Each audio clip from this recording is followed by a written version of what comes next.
Senhoras e senhores, lhes convido a conhecer meu canal na plataforma Roxa ao Lado, onde tenho feito transmissões ao vivo quase todos os dias. É o primeiro link no comentário fixado. Aguardo vocês lá.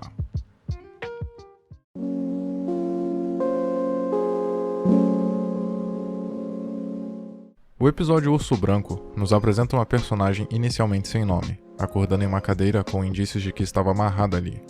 Os remédios espalhados pelo chão sugerem uma tentativa de suicídio, mas que fora mal sucedida. Em um porta-retratos, a personagem enxerga a foto de uma menina, que em um primeiro momento pensamos ser sua filha. Assim como a própria protagonista, a audiência não sabe praticamente nada sobre ela. Estranhamente, nesse início de episódio, várias pessoas ficam ao seu redor, mas sem esboçarem nenhum indício de que pretendiam ajudá-la. Elas apenas filmam a fugitiva sendo caçada, como se estivesse em um reality show bizarro. Essa situação inicial serve para estabelecer a personagem como uma vítima, e quando ela começa a ser perseguida sem um motivo explícito por um homem armado e encapuzado, o público tende a ficar do lado dela instintivamente. Quando a protagonista conhece a personagem Jam, uma garota aparentemente normal e diferente das outras que ou a estavam caçando ou filmando seu tormento, entendemos em tese parcialmente o que estava acontecendo. Segundo ela, um sinal havia sido liberado nas televisões e celulares, fazendo com que todos os afetados por ele despertassem o desejo de filmar coisas. Esse conceito é interessante quando o extrapolamos para a nossa sociedade, visto que também parece que de alguma forma estamos sendo influenciados por algum tipo de sinal que nos faz agir quase que por vontade de nossos aparelhos, e não por vontade própria. É cada vez mais comum o ímpeto de se registrar através de outras lentes, algo para se ver posteriormente ser maior do que a vontade de se testemunhar com os próprios olhos e viver a experiência de verdade. Aparentemente ter um subproduto armazenado causa mais satisfação. Porém, o que é gritante nesse aspecto é que aqueles indivíduos observando de maneira sádica a protagonista confusa expõem uma característica cruel do ser humano, o fato de possuirmos muito mais curiosidade do que empatia. Esse comportamento não é exclusivo da atualidade, mas é potencializado pelo fato de todo mundo ter fácil acesso a um dispositivo com capacidade de gravação. Presenciar uma tragédia de perto é de certa forma excitante, uma vez que trata-se de algo diferente do usual. Quando ocorre uma briga em um local público, por exemplo, a ação quase imediata da maioria é assistir ou filmar, ao invés de tentar impedir a violência, seja de qual lado for. Enquanto a personagem está sendo caçada em meio a uma multidão de pessoas que contemplam deslumbradas aquele acontecimento, é possível compararmos a sua situação também com a de um animal exótico sendo observado com fascínio devido à sua beleza e periculosidade. Mesmo diante de um, vamos supor, urso branco numa jaula, as pessoas conseguem se divertir, dar risada e relativizar a ameaça do feroz animal porque ele está enjaulado e, em princípio, não pode machucar ninguém. Eventualmente, as cortinas se abrem e finalmente descobrimos que a heroína dessa história era na verdade cúmplice do sequestro e assassinato de uma criança, que estava sendo punida da mesma maneira que agiu perante a vítima, a filmando sofrer ao invés de salvar sua vida. A mente da protagonista era esvaziada todas as noites, para que ela não se lembrasse do que fez e do que aconteceu no dia anterior, assim ficando constantemente com medo e confusa, como a criança ficou. Como um grande espetáculo, os responsáveis pelo parque atraíam dezenas de pessoas para assistirem à encenação que vimos no decorrer do episódio. O crime brutal que Victoria Spillane cometeu atinge o espectador com uma inversão de sentimentos. Se antes tínhamos a imagem de alguém que simplesmente estava sendo injustiçado ao ser perseguido sem motivos aparentes que justificassem aquilo, agora, esta pessoa era alguém que muitos julgariam ser merecedor de tais atrocidades.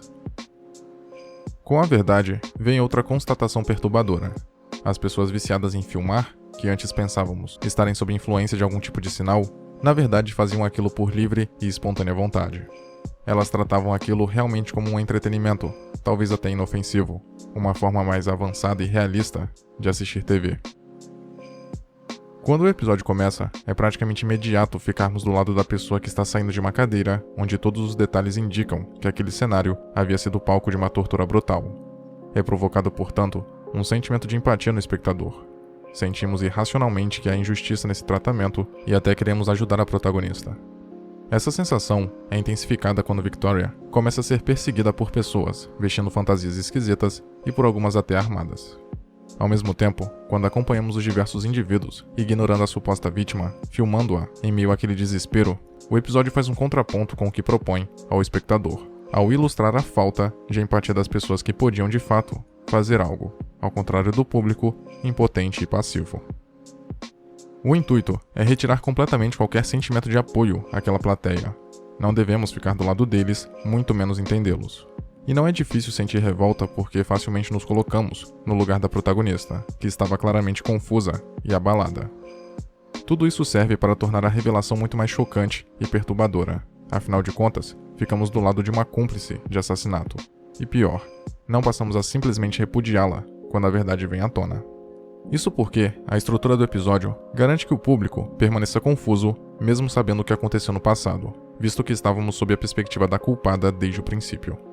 Logo, já havíamos desenvolvido algum tipo de afeição por ela. Óbvio que o que ela fez não deixa de ser hediondo e cruel, mas toda a experiência de acompanhá-la como se fosse uma vítima desde o início nos impede de odiá-la completamente no final. O objetivo do episódio é justamente dificultar nosso julgamento, nos confrontando com nossas próprias expectativas referentes à personagem principal. Por isso, quando descobrimos toda a verdade, é normal surgir um desejo de justiça verdadeira, não só para ela, como para todos os envolvidos naquele teatro perverso. Ao mesmo tempo em que concordamos que Victoria merecia a punição, discordamos da maneira como ela estava sendo aplicada. Entendendo que olho por olho, isto é, vingança, é diferente de justiça, fica mais fácil alcançar essa percepção. De tudo de mais horrível que faziam com Victoria, dentre humilhação e descaso, talvez o mais angustiante fosse ter as lembranças apagadas todos os dias, fazendo com que a pessoa que acompanhamos desde o começo seja uma completamente diferente daquela inescrupulosa que participou do assassinato de uma criança. Veja que nós, espectadores, em nenhum momento conhecemos a Victoria criminosa, apenas a vítima. Isso é controverso porque, mesmo que a punição fosse justificável, com a lavagem cerebral, os responsáveis pelo parque não estavam punindo quem realmente colaborou com o crime, e sim uma espécie de persona alheia. Sem a consciência do que fez, as lembranças e o ímpeto cruel, qual era o sentido de tudo aquilo, a não ser satisfação pessoal? É possível que o parque tenha surgido com o propósito de fazer os culpados refletirem sobre suas ações. Porém, o que vemos no presente do episódio é pura humilhação sádica camuflada de entretenimento.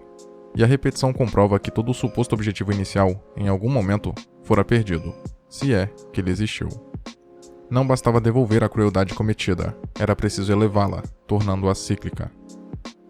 Impedida de saber quem era, ficava impossível entender o que tinha feito e, por consequência, eventualmente se arrepender genuinamente de seus atos. Os responsáveis por esse teatro precisavam repassar, toda vez, a gravação feita por Victoria momentos antes da menina ser assassinada. Além de confrontá-la com os próprios atos, os livrava da culpa por não estarem fazendo aquilo exclusivamente por justiça, mas porque gostavam. Urso Branco é um episódio que nos apresenta um cenário de deturpação da justiça, onde na verdade o que vemos é uma desculpa para se justificar uma crueldade e saciar o desejo de vingança que o ser humano carrega e cultiva. O choque provocado pela descoberta a respeito da protagonista é enorme, pois em um instante ela era vítima e no outro a criminosa. Contudo, considerando toda a crueldade cometida contra ela naquela constante tortura psicológica, a personagem ainda permanecia sendo uma vítima. Tanto o crime que ela cometeu, quanto o que estavam fazendo com ela eram abomináveis. A diferença é que uma das crueldades fora abraçada pela sociedade que, inclusive, tratava todo aquele teatro como um evento a ser prestigiado, como um grande espetáculo. Os fundadores do Parque Urso Branco pensavam estar prestando um serviço para a sociedade, pois além de supostamente promoverem justiça às pessoas que sofreram com crimes hediondos, ainda traziam entretenimento para o público. O próprio apresentador do show diz que a diversão era a coisa mais importante daquele lugar. Não à toa, a protagonista é tratada como um animal, tendo sua dor e angústia ignorada, uma vez que estava entretendo a plateia. No fim, a punição é tamanha que a própria morte é preferida por ela, que chega a clamar para que a matassem quando descobre tudo. Seu desespero diante daquela circunstância comprova a desproporcionalidade de sua condenação. É claro que a justiça precisa penalizar, mas não estamos verdadeiramente interessados em quão eficiente essa punição será para fazer um criminoso repensar seus atos e se tornar um cidadão digno, reformado. Queremos apenas que ele seja preso e, se possível, que sofra da mesma forma que fez sofrer. Essa percepção é crucial para diferenciarmos quem realmente deseja a diminuição da criminalidade e perversidade pelo bem de todos, de quem apenas busca uma razão para justificar seus desejos particulares, sanguinários e vingativos. Esse é um fator que muita gente não considera. Seus atos e até posicionamentos podem se assemelhar bastante ou até mesmo se equipararem aos daqueles que julga e condena. A diferença é apenas o respaldo dado pela sociedade. Muito obrigado por ter chegado até aqui. Imagino que, de algum modo, esse vídeo tenha sido interessante para você, e por isso peço que o curta e o compartilhe para ajudar a divulgar o conteúdo do canal. Se quiser ajudar e puder, claro, torne-se membro e confira os benefícios de cada nível de assinatura. Na tela, tem mais vídeos que talvez possam te interessar. Até a próxima.